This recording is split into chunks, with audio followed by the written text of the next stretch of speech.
Вот в этом буквально полуразрушенном доме приходится ютиться семье Миржоевых из 5 человек, где нет абсолютно никаких условий для проживания. Чего не скажешь об этом новом доме, который недавно построили. Фонд «Солидарность» выделил все необходимые строительные материалы, а строили дом буквально всем селом. Здесь в этом доме есть 4 комнаты, ванная и прихожая. Остались лишь внутренние работы. Трудно даже представить, как семья проживала в этом жилище, тем более с маленькими детьми, один из которых страдает аутизмом. Пусть дом маленький и старый, но еще с улицы заметный красиво ухоженный двор и огород говорят о многом. Трудолюбивые хозяева новому крову не нарадуются, а с оставшимися работами понемногу справятся собственными силами.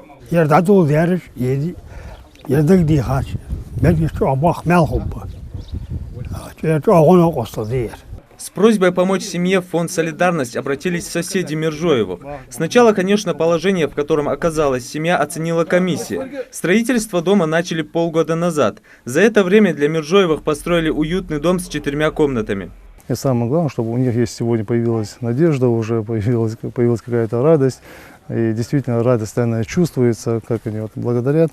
Но это, честно говоря, это не только заслуга фонда, заслуга тех людей, которые помогают фонду. Это в первую очередь и глава республики, и наши чиновники, и те люди, которые действительно финансируют и помогают фонду.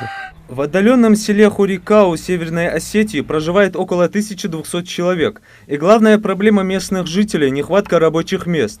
Руку помощи фонд готов протянуть каждому, и она нередко доходит и до жителей таких отдаленных сел. Этот дом первый в селе, построенный при поддержке фонда «Солидарность».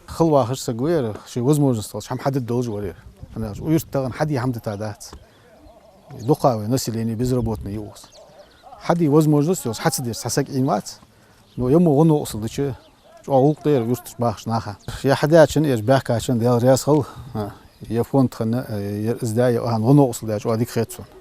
Она оз цагалай ма бахат. Оз хич доллар Ингушетии юхкуру Юнусбек. Оз хич тухаш доллар дисер хидуаш дарто.